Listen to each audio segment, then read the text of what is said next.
முடியாதுங்க, ரொம்ப கஷ்டமா இருக்குங்க. நெஞ்சு வலியோட வரேன் நான் 3 ஹவர் கிளாஸ் எடுத்துட்டு. வீட்டுல சோறு இல்லைங்க. எங்க அம்மா படுத்துட்டு இருக்காங்க. அம்மா அப்படின்னு. என்னம்மா சமையல் ஏதாவது செஞ்சுங்க? இல்லம்மா. உள்ள போய் பார்த்தா சமைச்சு சாப்பிட்ற விஷயம் தான் இருக்கே தவிர சமைச்சு வச்ச சாப்பாடு எதுவுமே இல்லை, ஃப்ரிட்ஜ்லயும் இல்லை.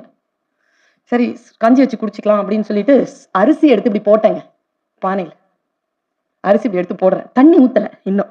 காலிங் பெல் நேரா விட்டுட்டு காலிங் பெல்ல திறந்தா, நான் இருக்கிறது மீசாப்பேட்டை, ராயப்பேட்டை. பிரியாணி அப்படி கிடைக்கும். அதுவும் அந்த வீட்டுல இருக்கிற வீடுகள்ல சமைக்கிற பிரியாணி, மட்டன் பிரியாணி பிரமாதமா இருக்கும் சார்.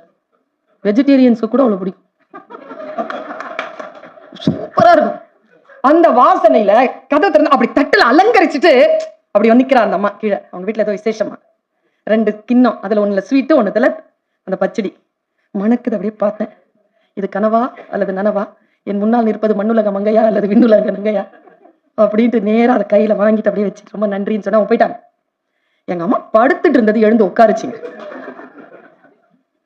எழுந்து உட்காந்தாங்க, என்ன பார்த்தாங்க, அந்த சோரை பார்த்தாங்க, என் முகத்தை பார்த்தாங்க. ஒரு விஷயம் சொல்லவா, அம்மாக்களுக்கு நீங்க எங்கேயாவது இருந்தீங்க, போன் வருதுன்னு வச்சுக்கோங்களேன், என்ன செய்றீங்க அப்படின்னு கேட்டா வைஃப், தம்பி சாப்பிட்டியாடா அப்படின்னு கேட்டா அம்மா. போன் வந்தாலே அம்மா அப்படிங்கிறது வந்து சோறு, சோறுங்கிறது அம்மா.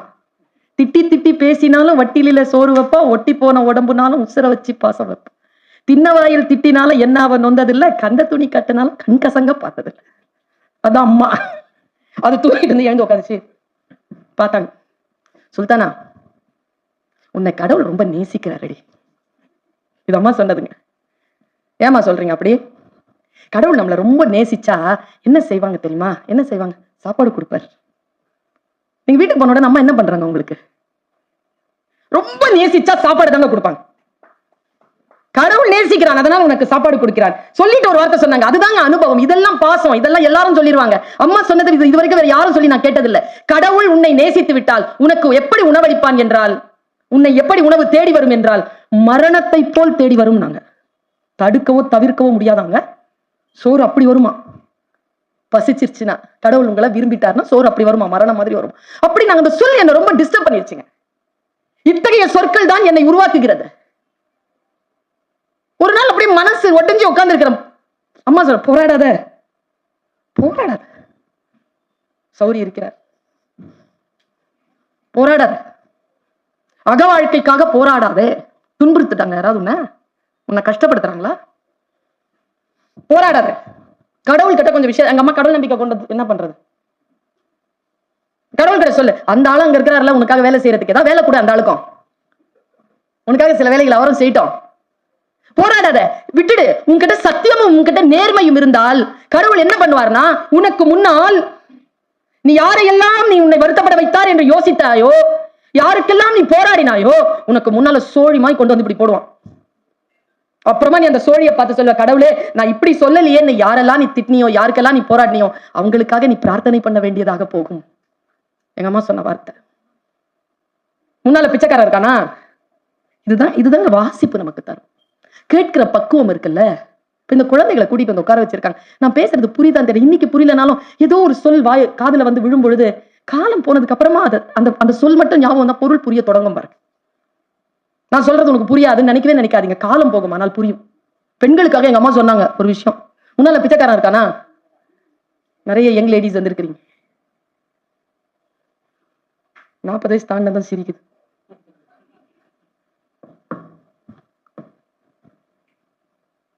பிச்சைக்கார முன்னால இருக்கானா? பிச்சை மட்டும் போடு. பல நேரங்களில் பெண்கள் பிரசாதத்தை போட்டு விடுகிறார்கள். பிச்சைக்காரனுக்கு பிரசாதம் வேணாம், பிச்சை போதும். பல நேரங்கள்ல அவங்களையும் போட்டுற. சொல்லும் பொருள் ஆழமானது, வாசித்தால் புரிகிறது, கேட்கும் பக்குவம் இருந்தால் உள்ளே பயணம் தொடர்கிறது. நான் வாசிச்சு பாக்குறேன் ஒரு கதைங்க, நினைவுகளை துரத்தின்னு ஒரு கதை எழுதியிருக்காரு. நிறைய எழுதியிருக்காரு. ஆனா இவருடைய எழுத்து எனக்கு, நான் ஏன் பாராட்டுறேன்னா, உங்களை சில எழுத்துக்கள் அந்த சென்டென்ஸை படிச்சு புரிஞ்சுக்கிறதுக்கு இருக்குல்ல, அதுக்கே ஒரு பயிற்சி வேணும். வாசி பயிற்சி இல்லைன்னா அது புரியாது. 7ஆம் உலகம்னு ஒரு புக்கு ஜெயமோகன் சார் எழுதியிருந்தார். நானும் படிச்சு 7 சாப்டர் முடிச்சுட்டு என்னதான் சொல்ல வர்றாருன்னு புரியல.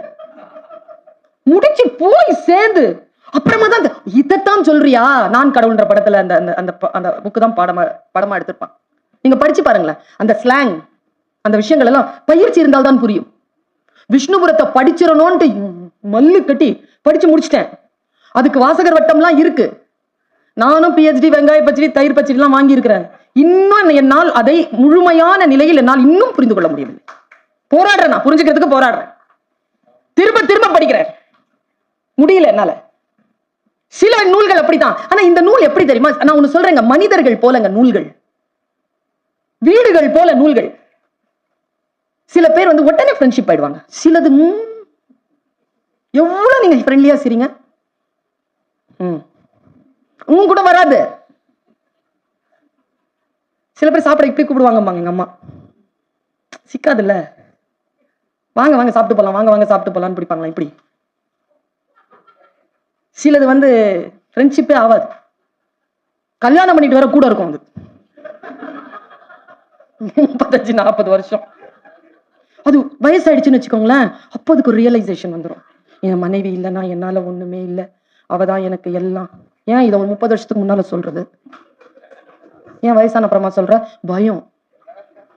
செஞ்சதெல்லாம் ஞாபகம் வச்சுட்டு இப்போ ஏதாவது பழி வாங்கிட்டாலும், அதனால இந்த டைம்ல போய் அதை சமாதானப்படுத்தி வயசானதுக்கு அப்புறமா மனைவி லவ் பண்றேன்னு சொல்றவன நம்பவே நம்பாதீங்கிற. நான்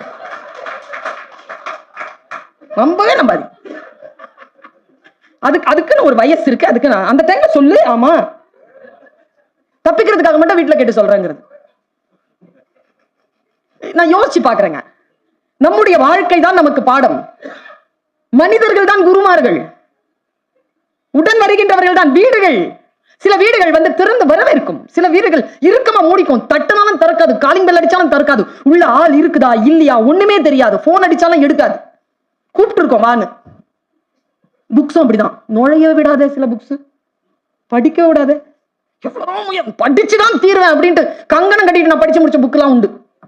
வீடுகள் போல் மனிதர்களை போல் கைப்பிடித்து உள்ளே அழைத்து செல்கிறார் ஒளிவண்ணன். ஒரு டூர் கொண்டு போறாருங்க நமக்கு. வாங்க வாங்க அப்படின்ட்டு கூட கூட்டிட்டு போறார். இந்த கனவு, இந்த உத்தி ரொம்ப நல்லா வந்திருக்கு தோழர் உங்களுக்கு. உத்தி இத எளிமையான, அதாவது இன்னைக்கு வந்து வாசிப்பு பழக்கம்லாம் ரொம்ப இல்லாம வெறும் பிளாக்ஸ படிச்சுக்கிட்டு அல்லது அந்த வாட்ஸ்அப் செய்திகளையும் ட்விட்டர்லையும் ஃபேஸ்புக்லையும் மட்டுமே வாசிப்பு பழக்கத்தை கொண்டிருக்கின்றவர்கள் கூட ஒரு தீவிர இலக்கியத்தை வாசித்து முடித்தால் என்ன நன்மை பெறுவார்களோ அந்த நன்மை பெறுவதற்கான வாய்ப்பை தன்னுடைய எளிமையான மொழியில் தந்திருக்கிறார் ஒளிவண்ணன். இதை என்னால சொல்லிட முடியும்.